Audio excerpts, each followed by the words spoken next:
नमस्कार, आदाब, सत श्री अकाल। मैं हूं देवेंद्र मिश्रा। आप देख रहे हैं डीएनए न्यूज़। आज की इस परिचर्चा में हमारे बीच जो हस्तियां मौजूद हैं वो किसी परिचय के मोहताज नहीं। बीते 3 दशकों से इन्होंने अखबार के जरिए धमतरी की हर बदलती तस्वीर के गवाह बने। बिना किसी भेदभाव और राजनीतिक पूर्वाग्रह से इन्होंने अपनी बात कलम से लिखी और अखबार में छापा।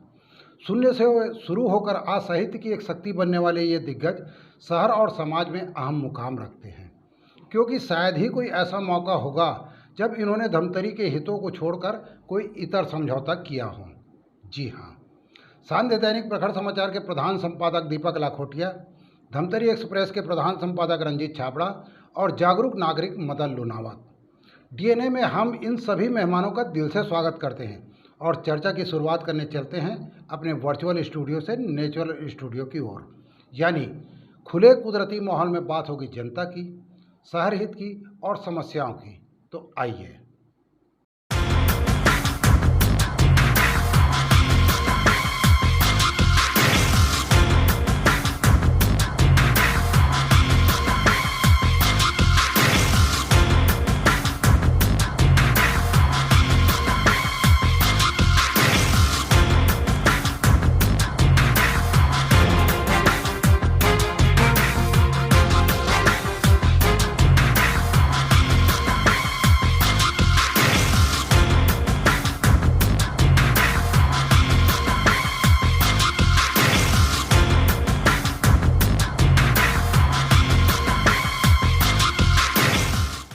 नमस्कार, सत श्री अकाल। मैं हूं देवेंद्र मिश्रा और डीएनए के नेचुरल स्टूडियो में आप सभी का स्वागत है। आज की इस परिचर्चा में हमारे साथ मेहमान हैं प्रखर समाचार के प्रधान संपादक दीपक लाखोटिया जी। तकरीबन 32 सालों से प्रखर समाचार धमतरी की हर छोटी बड़ी घटना का गवाह रहा है, एक साक्षी बना है यहाँ के बदलते स्वरूप का। हमारे साथ में हैं प्रसिद्ध उद्योगपति और जागरूक नागरिक मदन लुनावत जी। भले राजनीतिक ना हो पेशेवर तौर पर, न ही मीडिया से जुड़े हों, लेकिन राजनीति के धर्म को और मीडिया के कर्म को बाखूबी समझते हैं। साथ में हमारे साथ हैं धमतरी एक्सप्रेस के और एकता न्यूज़ के संपादक रंजीत छाबड़ा जी, जिनके बारे में कहा जाता है कि बहन से लेकर माई तक और पिता से लेकर भाई तक, यहाँ तक एक राइस मिलर से लेकर नाई तक और अपराधी से लेकर संत और साईं तक के इनके कैमरे पहुंचते हैं और हर गतिविधियों को ये बाखूबी अपने कैमरे में कैद करते हैं। इन्हें धमतरी के बदलते मिजाज का खासा अनुभव है। आइए बातचीत का सिलसिला शुरू करते हैं इस परिचर्चा में। सबसे पहले हम विचार सुनना चाहेंगे प्रखर समाचार के प्रधान संपादक दीपक लाखोटिया जी के।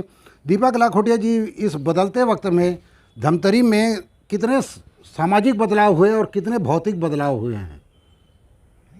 अगर शुरू से अभी तक हम देखें तो ऐसे कई मौके आए कि लगातार धमतरी को विकास का मौका मिला, लेकिन हमारे यहाँ नेतृत्व क्षमता सही नहीं मिलने के कारण और लोगों का धमतरी के प्रति एक शोषक का रूप अख्तियार करने का कारण धमतरी को जो स्थान मिलना चाहिए था, धमतरी को जो एक ऊंचाई मिलना चाहिए था, वो आज तक नहीं मिल पाया। हम पुरानी बात अगर करें तो धमतरी का ऐतिहासिक महत्व है। महात्मा गांधी जी ने धमतरी से प्रेरणा ली, आंदोलन की, और उसके बाद धमतरी को एक ये मौका भी आया कि पूरा छत्तीसगढ़ जबकि नहीं बना था, यहाँ धमतरी एक ऐसा तहसील था कि जो रायपुर, राजनांदगांव वगैरह भी इसके अधीनस्थ आते थे। ये आज़ादी के पूर्व की बात है। और आज़ादी के बाद लगातार धमतरी को लगातार एक ऐसा मौका, वो जो सम्मान मिलना चाहिए था वो सम्मान नहीं मिला और धमतरी सने सने नीचे नीचे और नीचे जो विकसित होना चाहिए था वो स्वरूप धमतरी का नहीं बन पाया है। और उसका प्रमुख कारण है कुछ ऐसे नेतृत्व जिन्होंने धमतरी का एक मतदाता के रूप में जो उपयोग करना चाहिए था वही उपयोग उन्होंने धमतरी का किया, लेकिन धमतरी को जो कि वो सक्षम थे, चाहते तो धमतरी को बहुत कुछ दे सकते थे, लेकिन वो नहीं दिया गया। और उसके बाद की जो पीढ़ी आई है, जो शुरुआत की पीढ़ी थी, गोपालराव जी पवार को हम लें, केसरीमल जी लुंकड़ को हम लें, जयाबेन जी को लें, कुछ हद तक इन लोगों ने अपने हिस्से जो प्रयास करना चाहिए था उन्होंने किया। और धमतरी को बढ़ाने का जो प्रयास करना चाहिए था। बाद में कृपाराम जी साहू था, ये जरूर निश्चित रूप से कुछ हमको लाभ मिला धमतरी का। लेकिन उसके बाद तो पता नहीं क्या हो गया है कि धमतरी का जो स्वरूप बढ़ना चाहिए था वो नहीं बढ़ पाया। जी, निश्चित तौर पर एक चिंतनीय विषय है और इस बारे में हम चर्चा को आगे बढ़ाते हुए मदन लुनावत जी जो एक जागरूक नागरिक हैं और तकरीबन आधी सदी से ज़्यादा उन्होंने धमतरी की बदलती तस्वीर को देखा है, लेकिन जहाँ तक कि हम समझते हैं कि धमतरी में जो बदलाव होना चाहिए या धमतरी के आसपास में जो शहर हैं, चाहे हम कुरुद की बात करें, कांकेर की बात करें, चाहे हम बालोद की बात करें, वहाँ जो एक तरक्की की तस्वीर दिखती है वो धमतरी की नहीं दिखती। तो मदन लुनावत जी, धमतरी की मौजूदा हालात के लिए आप किसे कसूरवार मानते हैं? देखिए, मौजूदा हालात जो धमतरी के हैं, उसके लिए जैसा अभी भाई लखोटिया जी ने बताया, जब जब हमारे यहाँ विधायक ऐसे चुने गए जो जनता के प्रति चिंतित रहते थे, जिनमें काम करवाने का मादा था, जैसे भोपाल राव जी पवार, उनकी देन थी यहाँ शासकीय पॉलिटेक्निक आया, केशरीमल जी लुंकड़, गंगरेल डैम यहाँ आया, गर्ल्स कॉलेज भी सिहावा रोड में बना। लेकिन उसके बाद उनके आगे और उनके पीछे और उनके बीच में जो प्रतिनिधि यहाँ से निर्वाचित हुए, वो लोग सिर्फ एक रूटीन के काम करते रहे, कोई एक उल्लेखनीय काम यहाँ नहीं कर पाए। एक कारण और है, धमतरी जो है संसदीय क्षेत्र वो महासमुंद में आता है और हमारा दुर्भाग्य है कि कोई भी सांसद इस क्षेत्र से धमतरी का बाशिंदा नहीं चुना गया। कभी रायपुर के चुने गए, कभी महासमुंद के चुने गए, कभी कहीं के चुने गए। तो इसलिए उन लोग का ध्यान भी धमतरी की तरफ खास नहीं रहा। धमतरी उनके लिए मात्र एक वोट बैंक रहा, 2-4 आम सभा कर लें, यहाँ के वोट ले लें, धमतरी के लिए ध्यान उनका नहीं रहा। तीसरा, नगर पालिका का भी बराबरी का जिम्मेदारी होता है नगर के विकास और सौंदर्यीकरण में। नगर पालिका और अब नगर निगम भी कुछ एक कामों को छोड़ दें तो जिस गति से उन्हें विकास करना था, वो गति विकास की वो लोग नहीं दे पाए। इन सब का मिला जुला कारण है कि धमतरी का विकास अवरुद्ध हो गया। हम देखते हैं कांकेर, हम देखते हैं कुरुद, धमतरी जिले का ही अंग है कुरुद, लेकिन कुरुद का एक तरफा विकास है और धमतरी वहीं के वहीं पड़ा हुआ है। अभी स्थिति ये, 50 साल पहले कोई धमतरी आया था, उसको फिर धमतरी लाके दिखाया जाए तो वो ये कहेगा कुछ नहीं बदला, उसको रास्ता पूछने की भी जरूरत नहीं पड़ेगी। बहुत अहम बात कह रहे हैं आप और निश्चित तौर पर अगर हम इतिहास के झरोखे में झांकते हैं तो एक गंगरेल बांध जो सेठ केसरीमल ने बनाया और एक पॉलिटेक्निक कॉलेज जो भोपाल राव जी पवार ने बनाया, उसके बाद कोई ऐसा ऑर्नामेंट वर्क नहीं दिखता जिसको लेकर धमतरी वासी फख्र महसूस कर सके कि धमतरी में ये चीज़ है। तो इसके पीछे कहीं कहीं एक राजनीतिक दृढ़ इच्छा शक्ति का अभाव रहा। अब आगे मैं हमारे बीच में धमतरी एक्सप्रेस के संपादक रंजीत छाबड़ा जी है। रंजीत छाबड़ा जी, निश्चित तौर पर राजनीतिक तौर पर तो कहीं न कहीं उदासीनता रही, लेकिन ये भी माना जाता रहा है कि चाहे अविभाजित मध्य प्रदेश हो, चाहे उसके बाद अविभाजित रायपुर जिले से लेकर आज तक के हालात हों, हुकूमत और अमला भी जो है, शासन और प्रशासन जो है, चाहे हम एसपी की बात करें, कलेक्टर की बात करें, वो भी धमतरी को लेकर उदासीन से नजर आए। इस बारे में आपका क्या कहना है? अभी जैसे बड़े भाई मदन लुनावत जी ने बात रखी कि धमतरी जिले में जो बरसों बाद आएगा तो उसको कुरुद को देखकर ऐसा लगेगा कि धमतरी जिले में अगर कहीं विकास हुआ है तो सिर्फ कुरुद का हुआ है। लेकिन बहुत सारे लोगों की राय ऐसे भी है कि धमतरी के विकास को अगर ग्रहण लगा है तो कुरुद के कारण लगा है। उसमें एक बहुत बड़ा उदाहरण आजकल ये दिया जा रहा है कि कुरुद से हैदराबाद तक की जो नेशनल हाईवे सड़क बनाने की बात हो रही है, जिसमें कि पूर्व मंत्री अजय चंद्राकर भी उसमें सहभागिता निभा रहे हैं। उनका कहना है कि 400 किलोमीटर दूरी हो जाएगी और 200 किलोमीटर की दूरी बचना यानी देश की बहुत बड़ी बात है वो। लेकिन ऑलरेडी ये जो नेशनल हाईवे जिस सड़क की जिसकी बात कर रहे हैं, तो मेरा कहना ये है कि नेशनल हाईवे सड़क कुरुद से धमतरी तक बनी हुई है। तो इस सड़क को सिहावा रोड से अगर लेके अपन नवरंगपुर, उड़ीसा इस तरफ हैदराबाद से निकलते हैं तो मेरे कैलकुलेशन के हिसाब से 1 अरब रुपए की बचत हो सकती है। अब आप क्योंकि ताकतवर हैं तो आप उसको कुरुद से हैदराबाद उस सड़क को ले जाना चाहते हैं। ये इसको लेकर लोगों के अंदर में एक थोड़ा सा बेचैनी है कि सारा जो काम है वो विधायक अजय चंद्राकर जी ले जाते हैं क्योंकि ताकतवर है और सबसे बड़ी बात बुद्धिजीवी हैं, अनुभवी हैं, उनकी काबिलियत पर पूरे प्रदेश को किसी को शक नहीं है और मुख्यमंत्री के प्रबल दावेदार हो सकते हैं, इससे भी मुझे इंकार नहीं है। लेकिन लोगों की राय है कि इससे धमतरी के विकास को ग्रहण लग रहा है, उसमें कहीं न कहीं कुरुद का हाथ है। एक दुर्भाग्य जो धमतरी का लगातार पीछा कर रहा है वो ये है कि पिछले 2 कार्यकाल में विधायक गुरमुख सिंह होरा विधायक रहे, सत्ता रही भाजपा की, आज भाजपा की विधायक चुनी गई है और सत्ता है कांग्रेस की, तो ये दुर्भाग्य भी लगातार पीछा कर रहा है। हालांकि भाजपा वालों के लिए सौभाग्य है कि उन्होंने सीट जीती है। तो ये ऐसी कुछ घटनाएं हैं जिसकी वजह से विकास जो है देखने नहीं मिल रहा है। थोड़ी सी उम्मीद नगर निगम से थी, जिसको हम ये कह सकते हैं कि अमीर नगर निगम और गरीब जनता, तो ये समस्या है। प्रशासन का क्या रोल रहा है? जैसे अगर हम अधिकारियों की बात करें, हाँ, ये अधिकारी कितना संजीदा रहे इस मसले को लेकर कि उन लोगों का एक ही काम रहता है कि हमको 2-3 साल धमतरी बिताना, उसके बाद आगे चल देना है। इस प्रकार के भाव लेकर आते हैं क्या? क्योंकि कहीं कहीं ऐसा भी देखने को मिला है, जैसे कुछ नजीर यहाँ के कलेक्टर है छत्तीसगढ़ के, जैसे अमित कटारिया जी का नाम आता है कि वो जहाँ जाते हैं वहाँ की तस्वीर बदल जाती है। तो ऐसे कोई कलेक्टर या हमको एसपी देखने को नहीं मिला अभी तक के, इसकी कमी आप महसूस करते हैं? जी, इसके पूर्व जो रजत बंसल साहब थे, मैं 15 घंटे रोड पे रहता हूँ, गलियों में रहता हूँ, जनता के बीच में रहता हूँ, वो बड़े मुक्त कंठ से तारीफ करते हुए चले जा रहे हैं क्योंकि उनके रहते किसी को किसी प्रकार की तकलीफ नहीं गई। लेकिन अभी कलेक्टर के आने के बाद धमतरी की खास करके एक अर्थव्यवस्था, जो एक पैसा दौड़ता था बाजार में, वो नहीं दौड़ रहा, उसकी वजह से बहुत सारे लोगों की शिकायत है। और निसंदेह ब्यूरोक्रेसी इस तरह की है, डेमोक्रेसी इस तरह की है कि जिनके पास ट्रांसफर पावर होता है, जिला प्रशासन उनसे ही डरता है, बाकी के कोई मायने नहीं रहती। ये एक कड़वी सच्चाई है जिसे सबको स्वीकार करना पड़ेगा।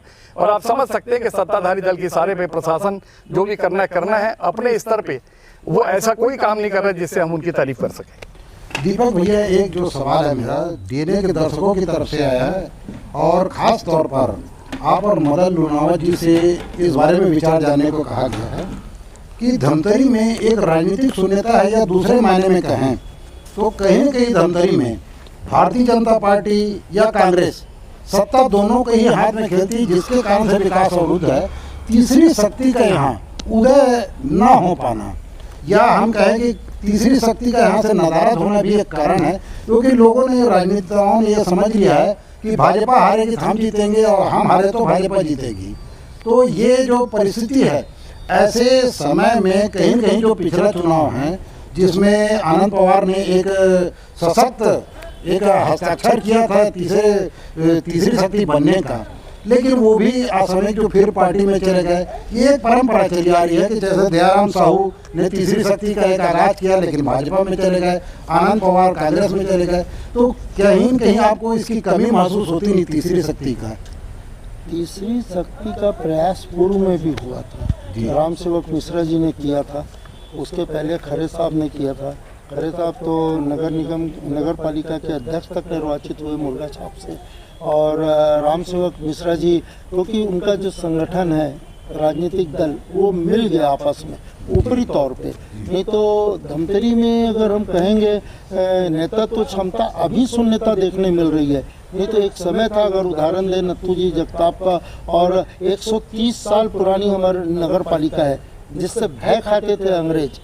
उसके बाद लगातार ये नगर पालिका 130 साल बहुत होता है, 130 साल की नगर पालिका पूरे छत्तीसगढ़ में अगर हम खोजेंगे तो 2 ही है।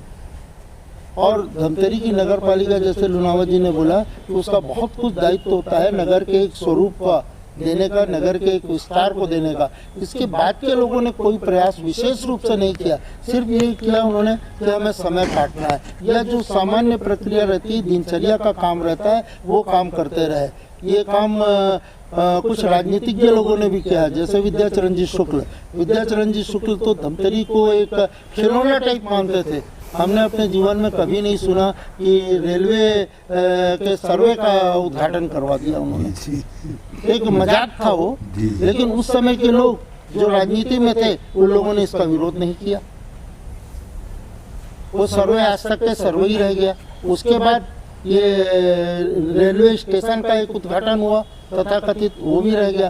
तो धमतरी को जो मिलना चाहिए था, एक समय था हर्रा के नाम पे धमतरी को जाना जाता था, उसके बाद लकड़ी के नाम पे धमतरी की पहचान बनी, लाख के नाम पे एशिया के नक्शे के अंदर धमतरी का है, व्हाइट लाख के रूप में धमतरी का नाम, फॉरेस्ट प्रोडक्ट के अंदर धमतरी का नाम था, राइस में धमतरी का नाम था। लेकिन इतने नाम होने के बाद भी, इतने उद्योग होने के बाद भी बड़ी लाइन का यहाँ नहीं आ पाना, ये धमतरी के पिछड़ने का एक कारण रहा। यहाँ के राजनीतिज्ञों की जो क्षमता है वो दिखा नहीं पाए। वो अपने ताकत को अगर दिखाते, अपने नेतृत्व क्षमता को अगर दिखाते, तो पूर्व के लोगों ने जो किया, गोपाल राव जी पवार के हम जितनी भी तारीफ करें कम है, वो उन्होंने धमतरी में एक शिक्षकों का बहुत बड़ा हुजूम तो तैयार कर दिया। ये होना है, मतलब ये होना है। तो ऐसे लोग आज कहाँ हैं? आज के लोग ऐसा क्यों नहीं कर पा रहे हैं कि हम अजय चंद्राकर जी की तारीफ करते हैं? आखिर उनमें नेतृत्व तो क्षमता है, इसलिए तो वो अपनी ताकत दिखा रहे हैं। कोई पेट से सीख के तो नहीं आए, वो यहाँ तैयार हुए, आगे बढ़े। लेकिन धमतरी के लोगों को भी कुछ मौका मिला। मौका मिलने के बाद जो लाभ उनको धमतरी को दिलवाना चाहिए था, वो लाभ ये नहीं दिलवा पाए। यहाँ पर मैं एक राम गोपाल जी का भी नाम लेना चाहूँगा कि जो गर्ल्स कॉलेज की बात हो रही है, दिग्विजय सिंह जी ने अपने पूरे छत्तीसगढ़ में, पूरे मध्य प्रदेश में एकमात्र उस समय कॉलेज दिया था, वो धमतरी का गर्ल्स कॉलेज था। उनका जो यहाँ बुलाया गया, उनका स्वागत करवाया गया है मुख्यमंत्री दिग्विजय सिंह जी का, और उन्होंने सिंगल घोषणा किया धमतरी को गर्ल्स कॉलेज। ऐसे कई काम धमतरी के लोग करवा सकते थे, लेकिन क्यों नहीं करवाए? इसका एक दुर्भाग्य धमतरी के लोगों ने भोगा भी है। नागरिक बैंक के समय में जो अधिकारियों की बात करते हैं आप लोग कि अधिकारी अच्छे नहीं आए, अधिकारी वास्तव में अच्छे नहीं आए, लेकिन कुछ ऐसे आए जो राजनीतिज्ञों के पिट्ठू थे, और उन्होंने नागरिक बैंक के समय में धमतरियों को, जो फिल्मी स्टाइल के टाइप का कांड होता है, उस टाइप के कांड में घेरा धमतरी को, और धमतरी को जितना बदनाम कर सकते थे, धमतरी के लोगों को जितना प्रताड़ित किया जा सकता था, आखिर उसका हल कुछ नहीं निकला, क्योंकि था ही नहीं कुछ। ऐसे भी कुछ अधिकारियों ने किया। सिर्फ एक सिंगल, मैं नाम बोल रहा हूँ, पहले कलेक्टर था, उन्होंने निश्चित रूप से थोड़ा सा एक प्लानिंग किया था धमतरी का, वो सौभाग्य था, लेकिन कुछ समय तक वो धमतरी में रहे और उसके बाद मध्य प्रदेश चले गए। अगर कोई अच्छे अधिकारी आते, हमारे यहाँ प्रमोटी कलेक्टर भेज देते हैं। अब प्रमोटी कलेक्टर सिर्फ टाइम पास करते हैं, वो कोई चीज़ ऐसा बनाना नहीं चाहते कि बहुत अच्छी चीज़ धमतरी के लिए बना दें।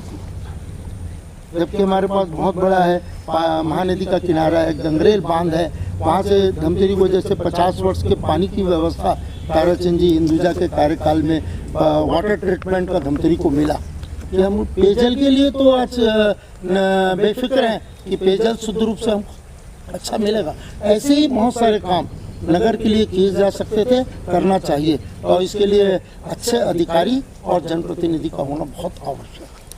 मगर भैया, मैं जो तीसरी शक्ति की बात कर रहा था, वो क्या वजह है कि ये उभर नहीं पा रहा है? कई लोगों का कहना ये मानना है, जो हमने एक सर्वे किया था, कि अब परिश्रम करने वाले नेता कम रह गए हैं, परिक्रमा करने वाले ज़्यादा नेता रह गए हैं। जो लोग ऊंचाई हासिल कर रहे हैं, वो कहीं न कहीं किसी न किसी के झंडा बरदार हैं करके, तो वो अपनी मुखरता से आवाज़ रख नहीं पाते, जिसके कारण से धमतरी का भला हो नहीं पा रहा है। तो आप ये मानते हैं कि कहीं न कहीं धमतरी की आवाज़ जो है वो दब सी जाती है? कारण ये है कि परिक्रमावादी लोग ही आज नेतृत्व कर रहे हैं। देखिए, जहाँ तक तीसरी शक्ति की बात है, तीसरी शक्ति एक विधानसभा सीट या एक लोकसभा सीट से नहीं बनती जी। ये या तो देशव्यापी बनती है या प्रदेशव्यापी बनती है। एक निर्दलीय हमारे यहाँ से जीत भी जाएगा तो क्या करेगा? सरकार का भाग तो वो रहने वाला नहीं है जी। तो तीसरी शक्ति तो जब कोई पार्टी पूरे प्रांत को कैप्चर करेगी, तभी कुछ संभावना है, पहली बात। दूसरी बात, क्योंकि एक बात इसके साथ और हमको सोचनी पड़ेगी कि मतदाता मत देने के पहले अमूमन ये सोचता है कि ये जो जीतने वाला है उसे वोट दो। इसलिए निर्दलियों को 2 एक्सेप्शन छोड़ दीजिए, आनंद पवार का और कुरुद का। कुरुद वाले को 62,000 मिले, यहाँ वाले को 29,000 मिले। कुरुद वाले को तो 62,000, बहुत बड़ा रिकॉर्ड निर्दलीय में। दूसरी बात, जो अधिकारियों की आपने बात कही, तो देखिए कुछ अधिकारी तो होते हैं जिनकी फितरत काम करने की होती है, वो करना चाहते हैं, वो जो उनके सामने काम आता है, जो उन्हें जस्टिफिकेशन लगता है वो करते हैं। लेकिन अधिकांश अधिकारी ऐसे हैं कि वो जनप्रतिनिधियों के दबाव में काम करते हैं। हमारे यहाँ जनप्रतिनिधि मजबूत होंगे, अधिकारी भी काम करेंगे, क्यों नहीं करेंगे? नहीं करेंगे तबादला होगा, दूसरे आएंगे। अभी कोई जनप्रतिनिधि को वो लोग तवज्जो इसलिए नहीं देते कि उसका जनप्रतिनिधि का वजन अधिकारी भी तौलते हैं, उनकी भी तो आंखों में तराजू होता है। रंजीत भैया, आप ये बताइए कि मौजूदा समय में मीडिया की क्या भूमिका होनी चाहिए? क्योंकि कहीं कहीं मीडिया को चौथा स्तंभ माना गया है या एक सजग प्रहरी माना गया है, तो आपको ऐसा नहीं लगता कि कहीं कहीं मीडिया भी अपनी भूमिका निभाने में चूक रही है? जी। नहीं, पहले कभी जमाना था जब अंग्रेज थे यहाँ तो कहा जाता था तोप मुकाबिल हो तो अखबार निकालो। फिर देश आज़ाद हुआ और जितना विकृत प्रजातंत्र हो सकता है इस देश में, उतनी विकृति के साथ मौजूद है। आज अगर दीपक भाई स्वयं भी चुनाव में खड़े हो जाएं तो मेरा दावा है कि इनकी जमानत जब्त हो जाएगी, क्योंकि ईमानदार कैंडिडेट की आज कोई जरूरत नहीं रहेगी। तो इतनी विपरीत परिस्थितियों में कोई अच्छा आदमी राजनीति में जाना भी चाहता है तो वो क्यों नहीं जाना चाहता? क्योंकि इतने खर्चे और ब्लैक मनी का वहाँ सब धंधा होता है कि कोई जाना नहीं चाहता। बात रही यहाँ तीसरी शक्ति का उदय क्यों नहीं हो रहा है, तो यहाँ जोगी कांग्रेस की हालत देख लीजिए। बच्चे कुछ 2-3 विधायक है वो भी लाइन में खड़े हैं कि भैया कांग्रेस के दरवाजे में खड़े, हमको अंदर ले लो। उसके पहले गोंडवाना गणतंत्र पार्टी के हीरा सिंह मरकाम थे, उन्होंने भी बहुत कोशिश की। उसके बाद ताराचंद जी साहू आए। तो ये क्षेत्रीयतावाद और जातिवाद का मैंने जीवन बसर किया है कि जितना असली हिंदुस्तान हमारा छत्तीसगढ़ है या हमारा धमतरी विधानसभा क्षेत्र है, ऐसा कहीं नहीं है।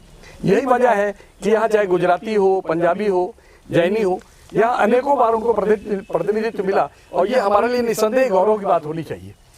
और एक जो स्वच्छ जल की बात दीपक भाई ने की, उससे मैं थोड़ा असहमत इसलिए हूँ कि मेरे बहुत प्रयास के बाद भी गंदी नाली का, रुद्री का गंदी नाली का पानी जो नहर में गिर रहा है और वाटर ट्रीटमेंट प्लांट से होते हुए धमतरी आ रहा है, उसको मैंने टीवी में भी दिखाया, अखबारों में भी छापा। बहुत कोशिश के बाद भी, महापौर को भी बताने के बाद भी, उनके संज्ञान में जाने के बाद भी उन्होंने ये कोशिश नहीं की कि पूरी रुद्री का गंदा पानी जो रुद्री की नहर में गिरता है और वहाँ से वाटर ट्रीटमेंट प्लांट में आता है और फिल्टर होके धमतरी वाले पी रहे।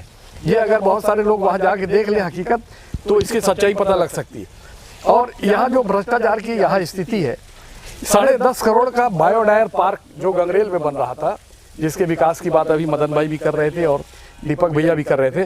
बायोडायर पार्क 10.5 करोड़ की लागत से जो विभागीय तौर पे बन रहा था, उस भ्रष्टाचार को मैंने उठाया। मैंने डीएफओ के पास गया तो मैंने कहा, साहब एक ईंटे की दीवार बन रही है, बिना नींव की दीवार बन रही है, ये पूरे प्रदेश का सबसे बड़ा घोटाला है, राज्य का पैसा बचा लीजिए। तो डीएफओ साहब का कहना था, वाजपेयी साहब का, यार तो मेरी जानकारी में नहीं है, एसडीओ देखता है, उनसे बात करो। तो मैंने फिर रेंजर से बात की और 2-3 वरिष्ठ कांग्रेस के पदाधिकारी, उनसे मैंने शिकायत की। मैंने कहा यार पैसा बचा लो। और आज हालत ये है कि सस्पेंड हो गए रेंजर, इंक्वायरी हो रही है, वो 10.5 करोड़ का काम जैव विविधता पार्क वाला रुक गया है और वो पूरा काम अब दोबारा होना है। ये पूरा प्रदेश का बड़ा मामला मुझको उजागर करना पड़ा। उसके बाद अब वो लिपापोती होती है कि रिकवरी उनसे वसूली जाती है जिन्होंने 1 करोड़ रुपया वहाँ खा लिया है, और दूसरा एक 4 करोड़ का काम जो मरादेव से गंगरेल। आप अपनी भूमिका को बहुत अच्छी तरीके से निभा रहे हैं जी, लेकिन सवाल ये उठ रहा है कि आज जो कभी जैसे दीपक भैया आज से करीब 3 से 4 दशक पुराने पत्रकार हैं, उस जमाने में पत्रकारों की एक क्वालिटी होती थी, एक योग्यता, और उनके प्रति लोगों का आदर भाव होता था क्योंकि ये लोग ज्ञानी हैं, समाज की परख रखते हैं, घटनाओं के बारे में जानकारी रखते हैं। आज जो पत्रकारों की जो भीड़ सी आती जा रही है जी, इस बारे में दीपक भैया क्या कहना चाहेंगे? कि आप देखेंगे कहीं अगर कोई नेता आता है तो इतने सारे माइक आईडी लग जाते हैं कि नेता कंफ्यूज हो जाते हैं कि ये कौन पत्रकार है कौन नहीं है, या प्रिंट मीडिया में भी जिसको बोला जाए छोटी भाषा में कुकुरमुत्ते समान पत्रकार उगाए हैं। एक्चुअल में संवाद, कलेक्शन और पत्रकार ये 2 अलग अलग लोग हैं, लेकिन लोगों ने सिर्फ जो समाचार ले आया और लाके रख दिया उसको पत्रकार का रूप दे दिए। अब बहुत सारे पोर्टल हो गए हैं, बहुत सारे टीवी हो गए हैं, बहुत सारे समाचार पत्र हो गए हैं, सब ने अपना एक प्रतिनिधि बना दिया है। उस प्रतिनिधि के बनाने के पूर्व उसकी काबिलियत का आकलन कोई नहीं करता कि वो किस टाइप का पत्रकार है, क्या है। पत्रकार की श्रेणी सब एक मान लिए हैं, पत्रकार मतलब पत्रकार, जबकि वैसा नहीं होता। उस पत्रकार के पास कितना अनुभव है, उसके लिखने की शैली क्या है, उसकी कार्य क्षमता क्या है, उसका ज्ञान क्या है। और सिर्फ एक समाचार संकलन करना वो कोई भी कर लेता है जाके। और आज जो भीड़ आ गई है बहुत सारी, उसमें सिर्फ यही योग्यता है कि वो एक समाचार संकलन करते हैं और अपने हेड ऑफिस भेज देते हैं, लेकिन उनको भी पत्रकार माना जाता है। और जो पूरा न्यूज़ तैयार करता है, और न्यूज़ तैयार करने के पीछे जो बोल रहा है उसकी वास्तविकता के साथ जो वास्तविकता भी है उसको भी उसमें जोड़ना, और भविष्य के लिए वहाँ पे क्या किया जा सकता है इसको जोड़ के बना के भेजना। ऐसे बहुत कम धमतरी के लोग हैं, उनको एक्चुअल में पत्रकार कहा जा सकता है, लेकिन उस भीड़ में सबको एक पत्रकार के रूप में आकलन हो रहा है, जो कि गलत है। इनमें कार्य क्षमता देखनी चाहिए कि कौन पत्रकार है और कौन सिर्फ समाचार संकलन करने का कार्य कर रहा है। मदन भैया, एक सवाल आपसे जुड़ा है कि कहीं न कहीं आज की पीढ़ी, आप एक जागरूक नागरिक हैं और धमतरी को विगत 50-60 सालों से आप देखते आ रहे हैं, और आपके सामने से 3 पीढ़ियां पार हो गई कि एक जो बुजुर्ग थे वो स्वर्ग सिधार गए, जो आपके उम्र के थे वो आपके साथ है, और आपने एक नई पीढ़ी को भी सामने आते देखा है। कहीं आपको ऐसा नहीं लगता कि धमतरी की जो आज की पीढ़ी है वो नशे की गिरफ्त में जाते जा रही है? क्योंकि एक जमाना था जब शराब और गांजा को ही नशे का रूप माना जाता था, एकदम भांग को। लेकिन आज धमतरी में ब्राउन शुगर पकड़ा रहे हैं, हशीश पकड़ा रहे हैं, या नाना प्रकार के मतलब जो वो नशीली दवाइयाँ हैं, यहाँ तक कि इंजेक्शन भी उपलब्ध है। तो ये जो नशे की गिरफ्त में आज की पीढ़ी आ रही है, इसके बारे में क्या कहना है आपका? ये क्यों हो रहा है ऐसा, क्या मानती हैं आप? देखिए, नशे करने की वस्तुओं की बढ़ोतरी सिर्फ धमतरी में हुई है ऐसा भी नहीं जी, सब जगह हुई है। पहले जो मर्यादा थी, कुछ लोग होते थे जो शराब पीते थे, वो भी अपने नियम से पीते थे और पर्दे की आड़ में पीते थे। धीरे धीरे पाश्चात्य सभ्यता हम पे हावी होती चली गई, और जो चीजें आमतौर पे नहीं की जानी चाहिए थी वो भी अब थोड़ा खुल के होने लगी। अब जो इस तरह के धंधे में जो लोग संलग्न हैं, उन्हें क्या चाहिए? उन्हें तो ग्राहक चाहिए। उनके पास ग्राहक है। स्थिति है कि स्कूली बच्चे भी नशा कर रहे हैं। किसी पान के ठेले से छिपा हुआ, छिपे तौर पे, किसी फोटो फ्रेमिंग की दुकान से छिपे तौर पे ये वस्तुएं बेची जा रही हैं। समझ में ये नहीं आता कि अखबारों में भी कई दफा इसके बारे में लिखा जाता है, लेकिन पुलिस की कोई मुकम्मल कार्रवाई इसमें होती नहीं दिखी। या वो लोग चंगुल से निकल जाते हैं, वो इतने शातिर हैं कि पुलिस की गिरफ्त में नहीं आते। ये कारण ढूंढना होगा। इसमें कहीं आपको ऐसा नहीं लगता? और जी जो जी बता रहा हूँ जी, ये जो नशे की आदत आई, युवा वर्ग को बिगड़ने का मौका मिला, इसके पीछे बहुत हद तक हमारे अपने लोग हैं। एक समय था धमतरी के अंदर में, मदन भैया को याद होगा सबको, कि धमतरी में फुटबॉल का खेल बहुत बढ़िया होता था। मिशन मैदान खेल के नाम पे जाना जाता था। खेल कूद में और सांस्कृतिक कार्यक्रम में के धारण को आपको हम याद करें तो एक धमतरी को जोड़ने का बहुत सारा काम होता था। युवा वर्ग को जोड़ा जाता था, उनको काम में लगाया जा सकता था। वो एक बिखराव आया बाद में। अब थोड़ा बहुत अपन कह लें क्रिकेट का, ये क्रिकेट के नाम पर एक खेल हो रहा है, लेकिन जो परंपरा पहले हमारे यहाँ थी, खो खो की, कबड्डी की, फुटबॉल तो एकदम गायब हो गया हमारे यहाँ से। वो मैदान फुटबॉल मैदान के नाम पे जाना जा रहा था, लेकिन वो धीरे धीरे सब खत्म हो गया। वॉलीबॉल में तो धमतरी से अच्छे प्लेयर दिए हैं। बैडमिंटन में धमतरी से अच्छे प्लेयर दिए हैं, लेकिन इस ओर लोगों का झुकाव जो लाना चाहिए था, युवा वर्ग को जिस ओर लाना चाहिए था, वो लाने वाली या तो प्रशिक्षण संस्थान हमारे यहाँ नहीं है, या वैसे प्रशिक्षक नहीं है कि उनको लाए, चाहे स्कूलों से निकालें, चाहे कॉलेज से निकालें, या बाहर से लाए। युवाओं को लाना पड़ेगा, उनको लगाना पड़ेगा, उनके अनुरूप उनको ढालने का प्रयास करना चाहिए। तो निश्चित रूप से धमतरी से ये जो नशे वाली बात चल रही है, इसमें छुटकारा दिया जा सकता है। इससे पूरा छत्तीसगढ़, पूरा हिंदुस्तान प्रभावित है, उसी में भी धमतरी भी है, लेकिन धमतरी में उतनी ज़्यादा नहीं है लेकिन कुछ हद तक अभी जैसे मिशन स्कूल के बाद में सुनने आया, कुछ जगह और आया कि छोटे छोटे बच्चे लोग भी ड्रिंक करने लगे हैं, वो सब लेने लगे हैं। तो इसकी रोकथाम बहुत आवश्यक है। यही हमारे भविष्य है, यही हमारा फ्यूचर है। अगर इनको हम नहीं बना पाए तो फिर क्या किए।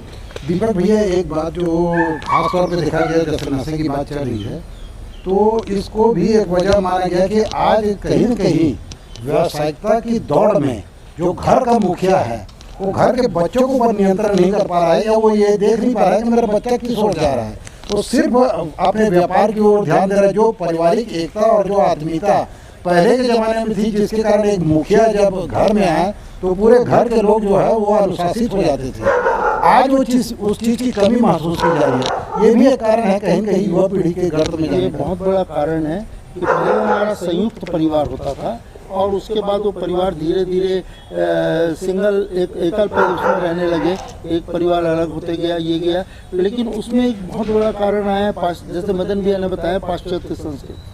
माँ अपने क्लब में फंस जाती है या किचन के काम में फंस जाएगी, पिताजी अपने व्यवसाय में लग गए, बच्चा टीवी देखकर बिगड़ रहा है, स्कूल के उसी माहौल के अंदर में बिगड़ रहा है। इस ओर वास्तव में ध्यान नहीं दिया जा रहा है। और बहुत बड़ा कारण जो आपने बोला वो सही है कि पहले जो हमारा संयुक्त परिवार रहता था उसमें परिवार का हर सदस्य ध्यान रखता था कि शहर में बच्चा क्या कर रहा है। और बहुत हद तक भावना मोहल्ले की भी होती थी कि पड़ोसी का बच्चा अगर वहाँ जा रहा है तो वो टोक देता था, तू वहाँ कैसे जा रहा है, चल अपने घर जा, या घर तक खबर भेजता था कि आपका बच्चा वहाँ पर है। अगर हम पुराने समय के लिए थोड़ा सा एक उदाहरण दें, नूतन स्कूल के प्रिंसिपल हुआ करते थे एसपी शर्मा साहब। एसपी शर्मा साहब अपने पूरे बच्चों को, स्कूल के करीब करीब उस समय 900 के आसपास बच्चे थे, वो एक एक को जानते थे, उनके घर को जानते थे और वहाँ जाके टोक के आते थे कि ये बच्चे ने ये गलत किया। ये परंपरा आज खत्म हो गई है। अपन अशोक पवार को कहें तो अशोक पवार बहुत हद तक अपने बच्चों को, म्युनिसिपल स्कूल को ध्यान तो रखते हैं, लेकिन ऐसे ही शिक्षकों की आवश्यकता है जो स्कूल से हटकर भी अपने स्कूल के स्टूडेंट पर ध्यान रखें। एक आखिरी सवाल मेरा ये है, आप दोनों पत्रकारिता से जुड़े हैं और मदन भैया पत्रकारिता को करीब से निहारे हैं। एक बात जो देखने को मिल रहा है कि आज जो है मीडिया जो है वो एक कारपोरेट सेक्टर में तब्दील होते जा रहा है, तो ये ज़रूरत है या सोच में बदलाव है? ये वक्त की ज़रूरत है कि कारपोरेट बनना चाहिए, क्योंकि कहीं न कहीं आज मीडिया हाउसेज जो है वो एक विज्ञापन का जरिया या पैसा कमाई का जरिया बन गया है।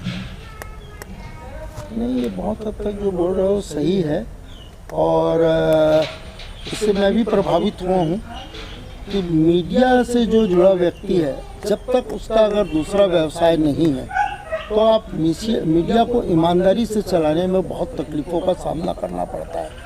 पहले शासन के लोग, शासन में जो भी बैठे वो बहुत हद तक ध्यान रखते थे कि मीडिया को हमको सपोर्ट करना है।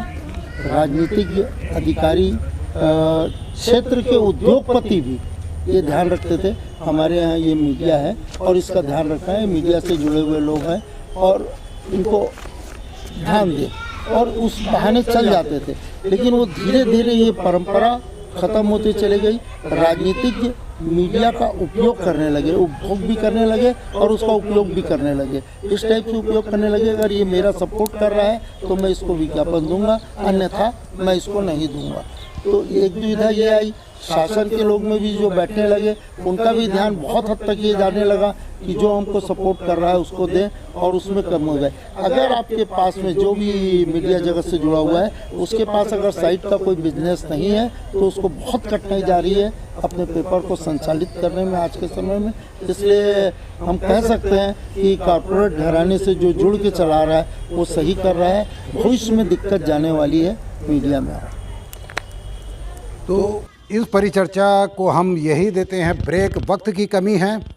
हमारे बीच जो मेहमान हम आए हैं, हम उनका शुक्रिया अदा करते हैं। ये हमारा सौभाग्य है कि हमारे बीच में प्रखर समाचार के प्रधान संपादक दीपक लाखोटिया जी, जागरूक नागरिक और समाज सेवी मदन लुनावत जी, धमतरी एक्सप्रेस के संपादक और एकता न्यूज़ के सजग प्रहरी रंजीत छाबड़ा जी आए। हम इन मेहमानों का दिल से आभार व्यक्त करते हैं इन्हीं उम्मीदों के साथ कि शहर के विकास को लेकर, शहर की समस्याओं को लेकर, शहर के हालात को लेकर फिर एक बार हम उनसे चर्चा करेंगे बहुत जल्द। मुझे दीजिए इजाज़त। जय हिंद, जय छत्तीसगढ़, जय धमतरी। तो ये थे धमतरी के 3 दिग्गज हस्तियां जिन्होंने अपने अनुभव और सोच को हमसे साझा किया। इन्होंने बेबाकी और निष्पक्षता से अपनी बात रखी कि आखिर क्यों शहर विकास का पहिया रफ्तार नहीं पकड़ पा रहा है। साथ ही मेहमानों ने यह मशवरा भी दिया कि लोगों को भी अपने हक के लिए आवाज़ उठाते रहना चाहिए। डीएनए को यकीन है कि हम सब मिलकर आने वाले दिनों में शहर की तस्वीर बदलेंगे, जब इसकी पहचान हमारा धमतरी विकसित, सुंदर और प्यारे धमतरी के तौर पर छत्तीसगढ़ में होगी। मुझे दीजिए इजाज़त, फिर मिलते हैं अगले एपिसोड में बहुत जल्द। जय छत्तीसगढ़, जय धमतरी।